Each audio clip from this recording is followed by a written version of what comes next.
All right, we'll go ahead and get started. Hopefully we'll have a few more people join in as we go along, but happy to see so many people take time out of their evening to learn a little bit about Sycamore Robotics and the first LEGO League or FLL program. Hopefully it's something that you're excited to learn about, and will be you'll be able to answer all your questions. So got a number of slides here. I'll try to go through relatively quickly, and at any point, if you have questions, feel free to jump in and stop me and ask. If not, we'll have time for questions and answers at the end as well. So everybody, thanks again. So here's a quick, I guess, just agenda. Talk about what FIRST is, what FIRST and FLL at Sycamore are, some logistics about it, and then kind of Q&A. Just a little bit about Sycamore Robotics Booster. So it's a board that started just with some parents that were trying to support their kids' robotics interest, and began in 2017. It's run by, we're volunteers. We're committed to trying to promote and support robotics and build the programs within Sycamore Community School District, K through 12, essentially. We do have a Facebook page, Sycamore Robotics. We try to been becoming more active in posting things and sharing videos, and hopefully we can continue to build that as the year goes on as well. I guess my name's Pat Mcallister. I should have introduced myself. I've been involved with FLL for probably about 4 or 5 years now. Started out kind of supporting tournaments as referees for the robot game, and then the past I guess 2.5 years been working with the board and with supporting my son on FLL as well. So I guess it's closer to 3. I guess we also have Ryan Chillington on the call. I don't know if, Ryan, you want to introduce yourself? You're on mute still. There you go. Yeah.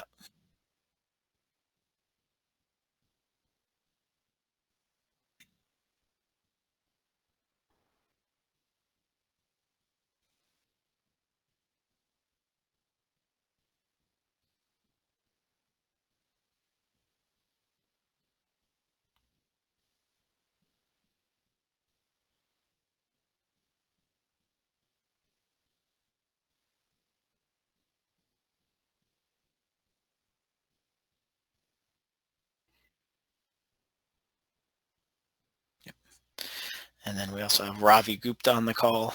Ravi's a board member. Ravi, I don't know if you want to introduce yourself. Hi, I'm Ravi Gupta, and I'm also associated with the board for past 5-6 years. And similar to Pat, I have been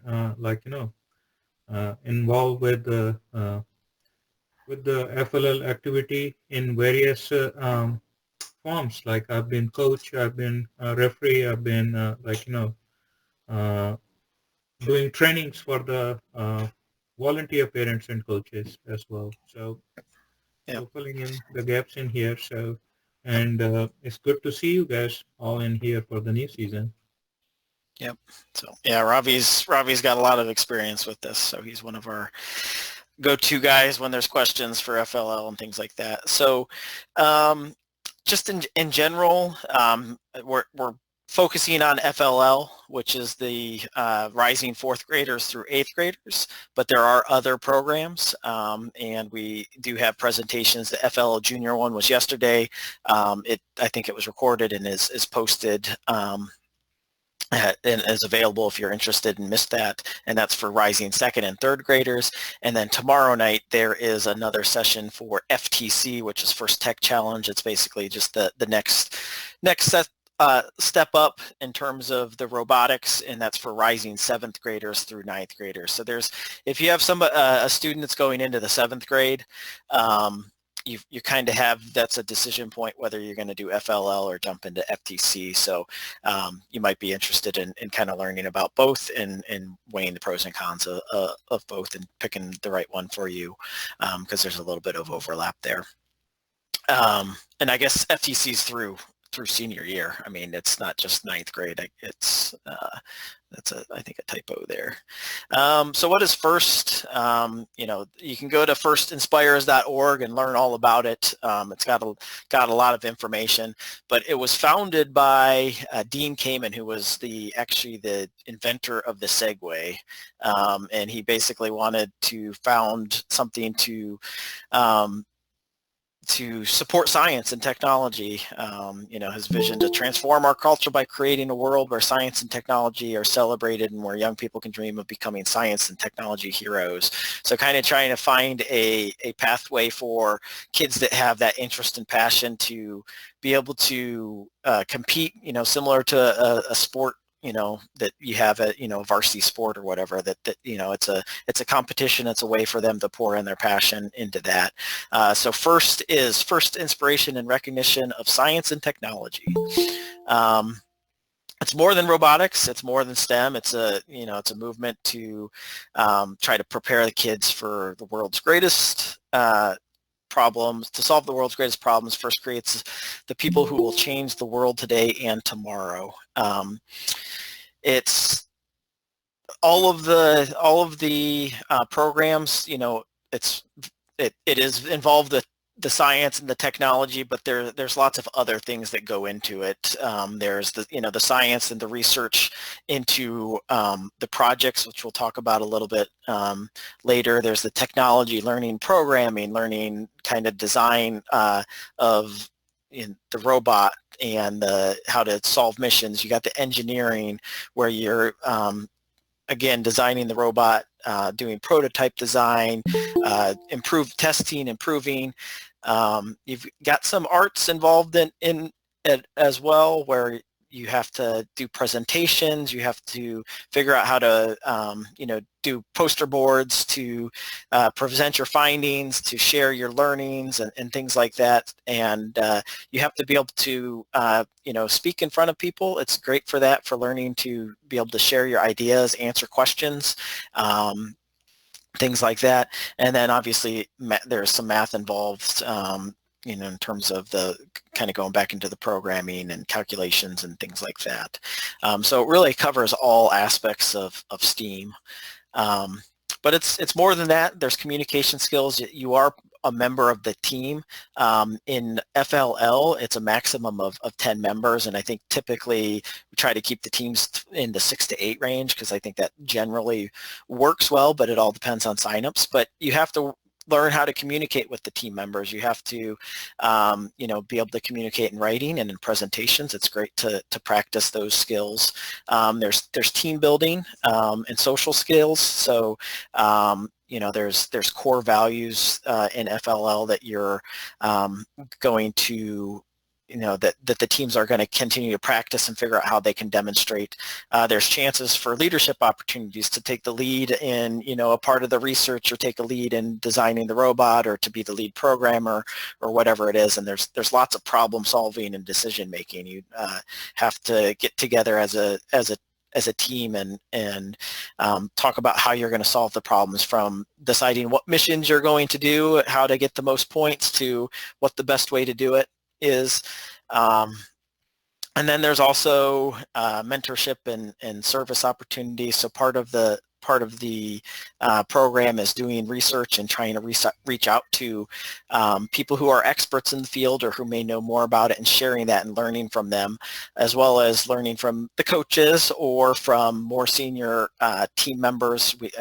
The board tries to, where there's interest, set up maybe teams that have been doing FLL for a number of years, to meet with the rookie teams, to give them some shared learning. And it's a great chance for the older kids, to be able to talk and share their experience and mentor the younger kids, as well as the coaches who've been doing it for a while, to talk to the other coaches. Same thing with FTC program. There's I think good mentorship between older teams, and even some of those individuals who have gone through the FLL and graduated up to FTC are willing to come back and share their learnings, or to come listen to what a team may be doing in terms of their presentations or their robot and give them some feedback.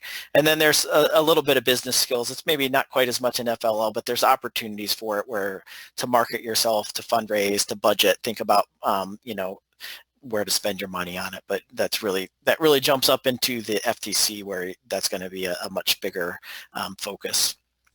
So yes, it is called Lego League, and yes, you do use Legos to build the robots, but just because you love Legos doesn't necessarily mean you're going to love First Lego League. That's a component to it, but there's a lot more beyond that. So there's basically 3 components to FLL.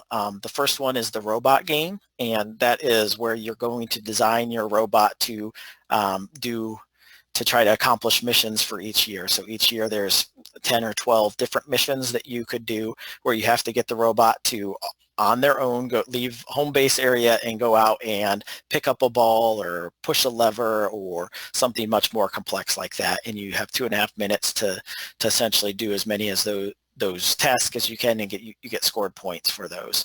The second part of it is a research project. So each year there's a theme for FLL.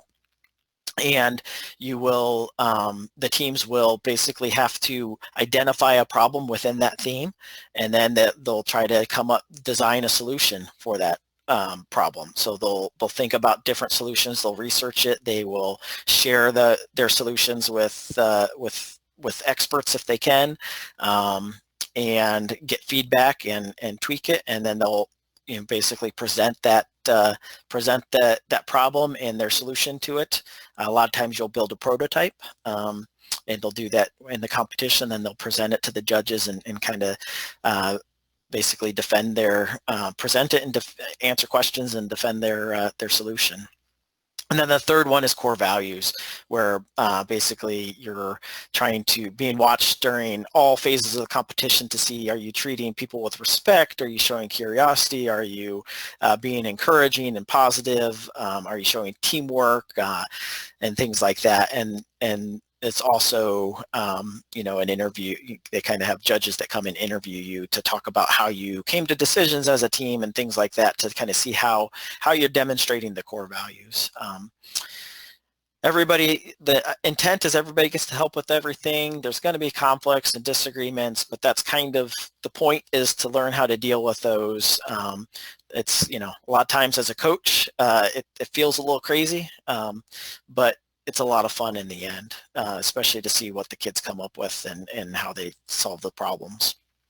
So I think we kind of talked about this. You got the Lego League, first FLL, First Lego League, and then First Tech Challenge, and then finally there's First Robotics Competition. That's not something that we currently are supporting. With each one of these, the amount of money that it takes to compete goes up, and this is a pretty high level that we're not there yet, but I think maybe someday we'll get there. Kind of jumped ahead already, but yeah, the FLL teams they explore and research a real-world problem and try to come up with an innovative solution to solve that problem. They build the autonomous robot. We use the Lego Mindstorms sets to do that. It's the Lego Mindstorm brick, and then demonstrate core values, and then you share that at a tournament. The robot is Mindstorms. You can use different programming languages, but the main programming language is just a simple drag and drop. It's a pretty easy programming language to learn, so kids can pick it up fairly quickly to do basic tasks. It does have it can become much more complex, but to do simple things, it's something that's very doable for kids and even coaches that are doing it to kind of pick up on the basics. And there's tons of resources out there on how to learn and do different things.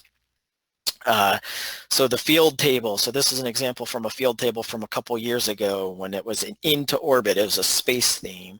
And so basically every year is a little different. They always tweak things to try to to throw curveballs for veteran teams, so they have to think about something new. So,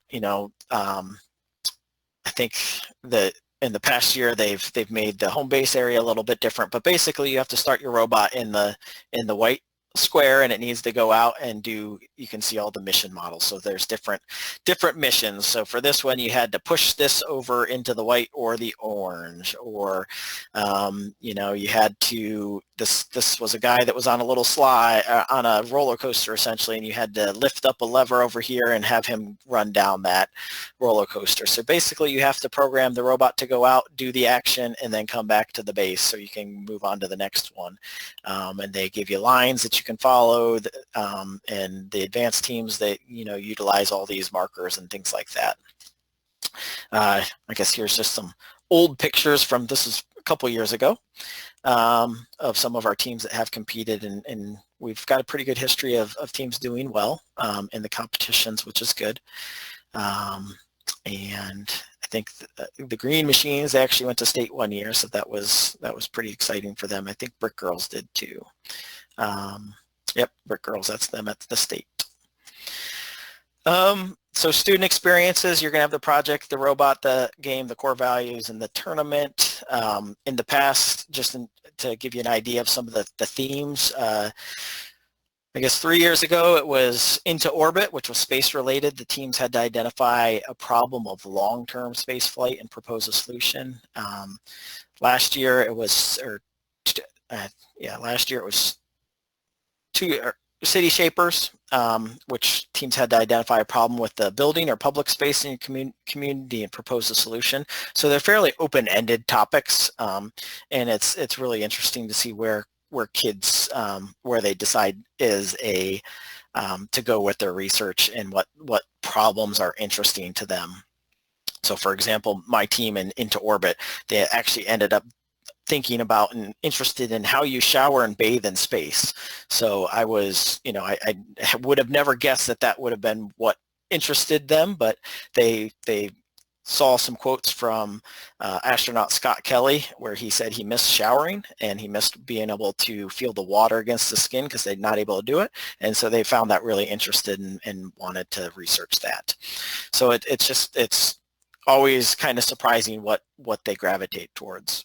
And then this year's was game changers, replay, and basically teams had to identify different ways to be active or play, or how games can be played in places where they can be played to reflect the people playing or the equipment that they have. The goal for the board and what we try to support is to have at least one fourth grade team at each of the elementaries, one at Green School, and potentially one at the junior high. It all depends on signups, and the big thing on whether we can support more than one or not, and do thing, and in general support it at all, is parent volunteer coaches. That's the big thing that we need. So I highly encourage you to think about if you'd be willing to be a volunteer coach. It is a pretty big commitment, but it's pretty rewarding as well.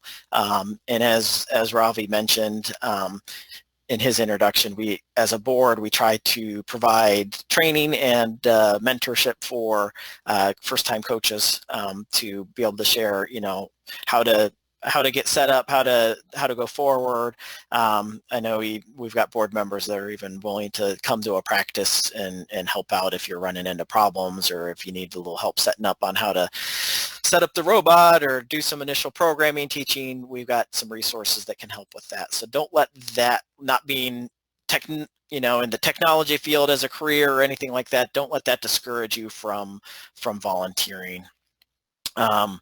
Things that we try to support, and obviously it all depends on COVID rules and restrictions throughout the year, but we'd like to try to have in the fall, have a in-house robot game for all of our teams, where it's a practice, like a scrimmage. They can come and bring their robot. We set up the tables and we run it like a tournament, where they can set it up in game conditions, run the robot for 2.5 minutes and see where they go. It's a great chance just to see where you're at, as well as kind of see where other teams are doing, share with them, maybe get some ideas from how they're approaching different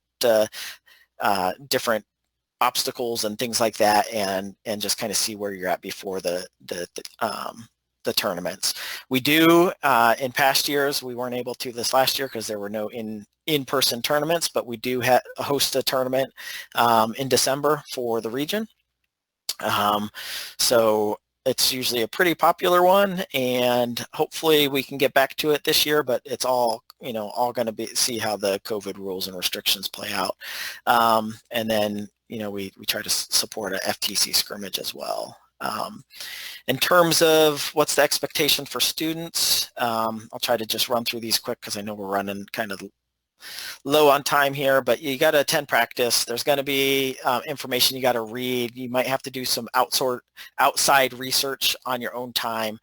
Be a gracious professional, be a good teammate, be a good, be open to new ideas and other kids' ideas, decide what you want to achieve and have fun. For parents, obviously you have to take your kid and pick them up for the practices.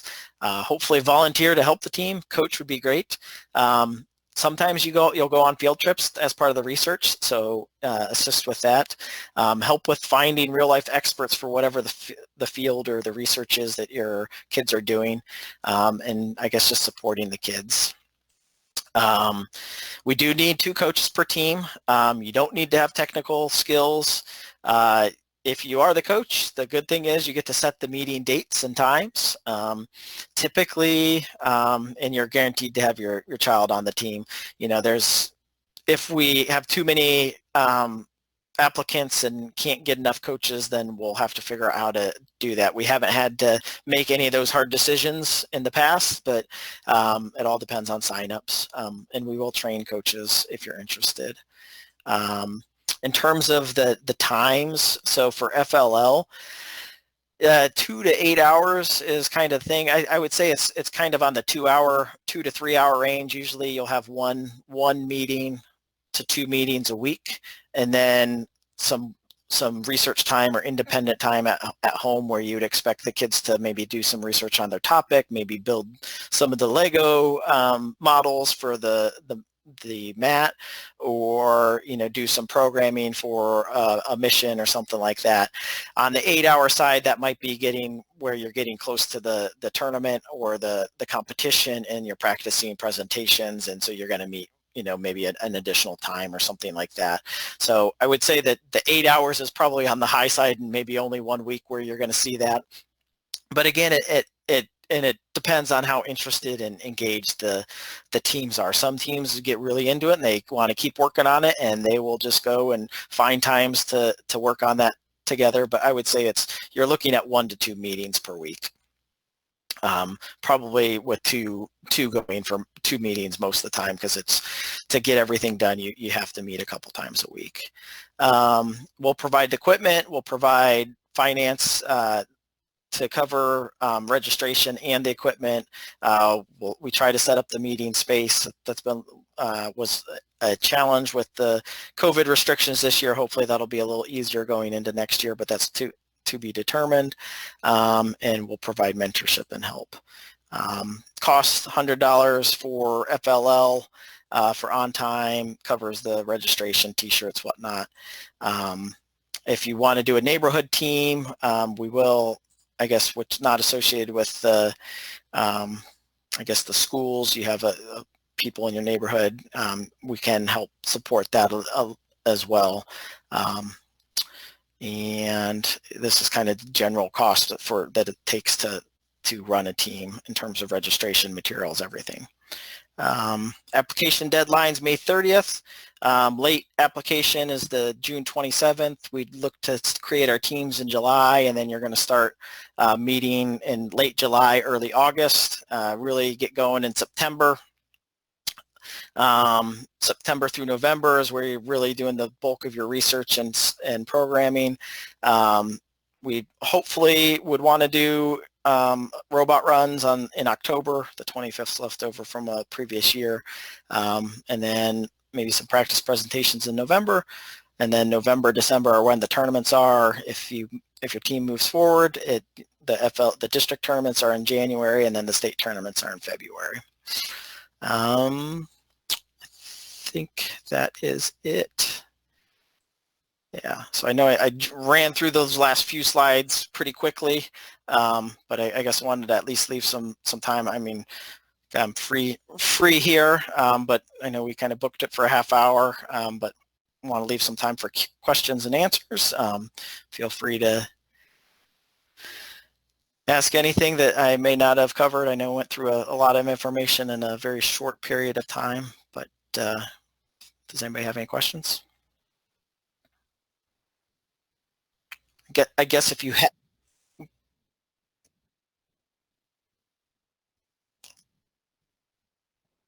yeah,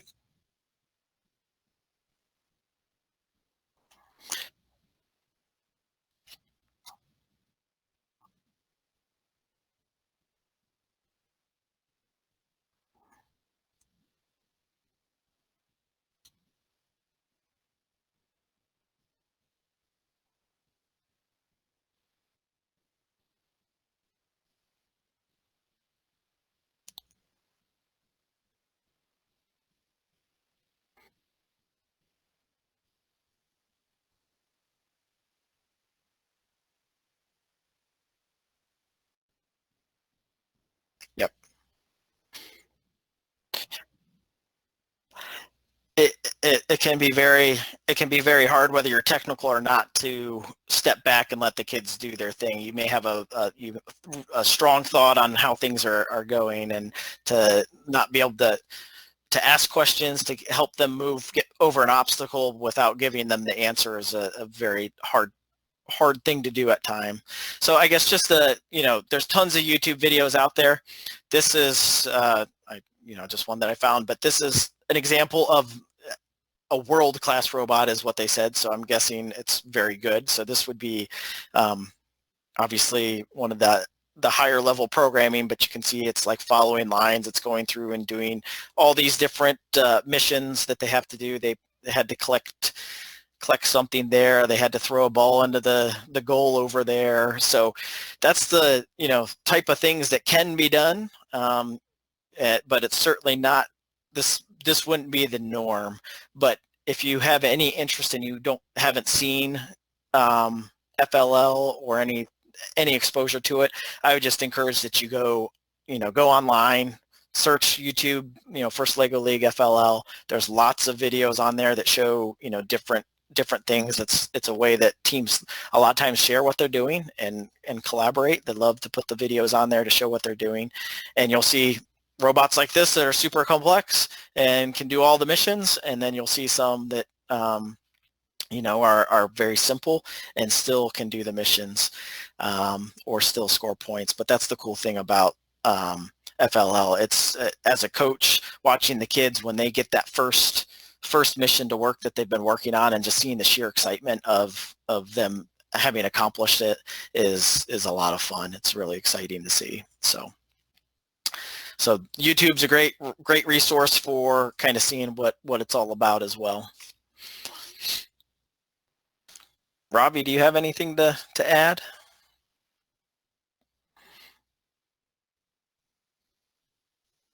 No.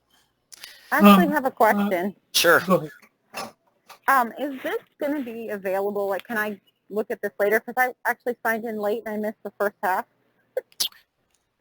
Yeah.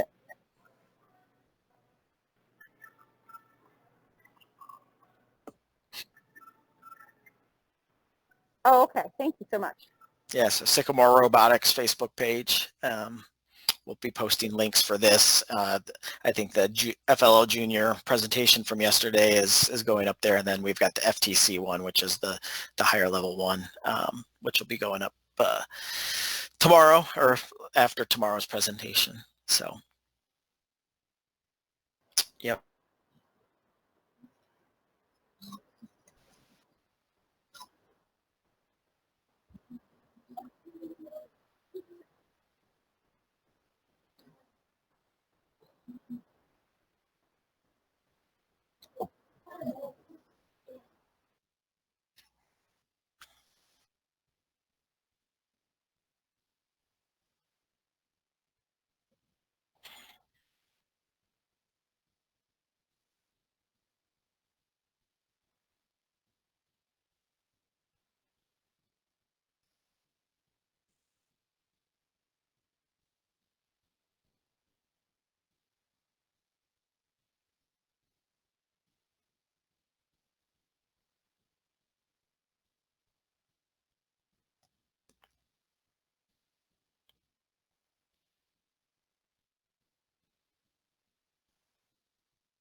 Exactly. It's overall it's just a really good program. It exposes the kids to a lot of different real life challenges, real life things that they'll have to do. You know, doing presentations, answering questions. You know, they become experts on the problems that they're trying to solve, and to be asked open-ended questions about it, and see how they formulate answers and things like that. It's just, I think it's really good practice and good skills to learn. So, but any other questions?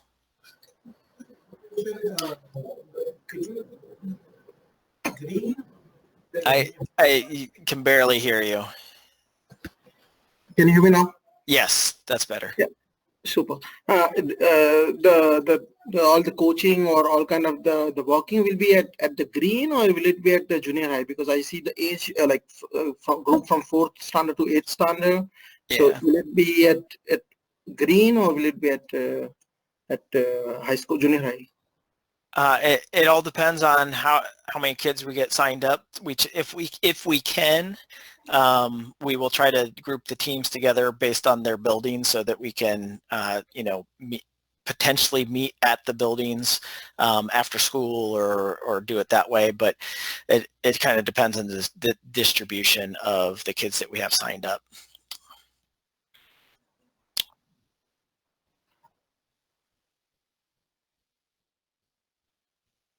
Yes.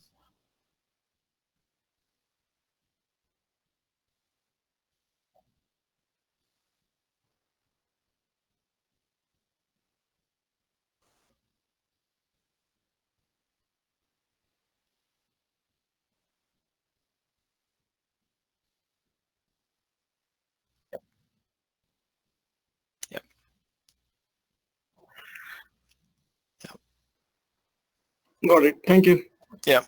So Brett, I see your question here in the chat. Practices are typically, I would say, on average for the season, they're going to be twice a week. I think I guess the teams that I've coached, we started out at once a week for probably the first month and a half, and then we've gone to twice a week after that, because you have a lot to do, and to try to spend time doing the project part of it and the research that you need to do, and have time doing the robot part of it. It's tough to get done in 1 week and be ready for the competition. So, yep. Thanks. Yep. So that I would say generally. Oh, really?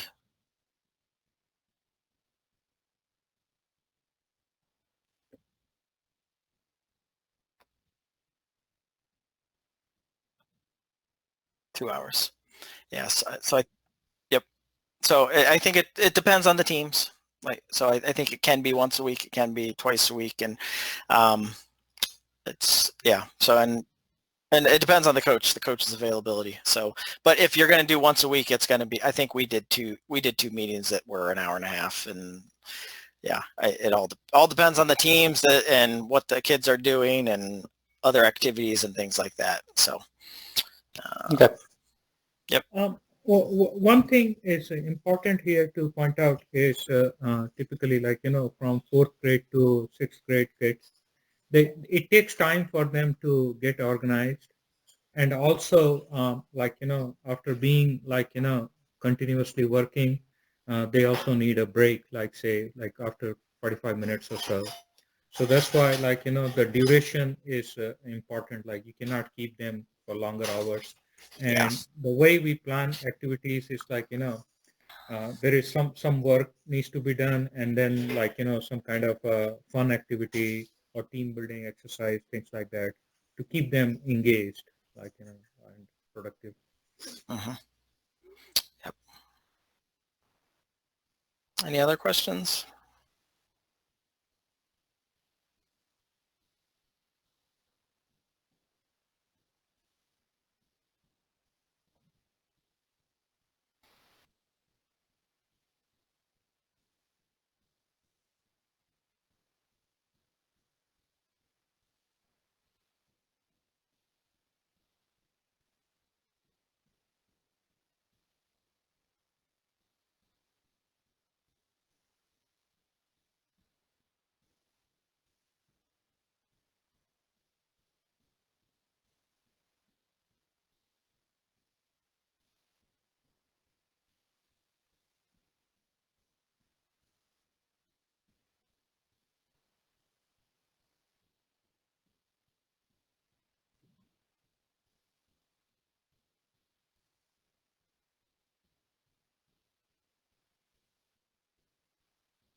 Well, great.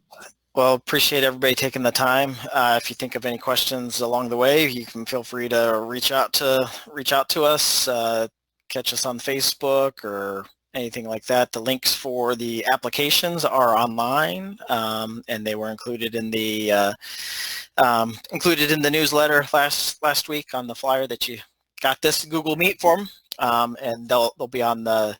I think there's posts to them from the Facebook page as well. And hopefully we'll get everybody signing up and have some parents that are willing to be coaches, and we can have a good season here. So thanks everybody. Yep. Take care. Thanks, Pat.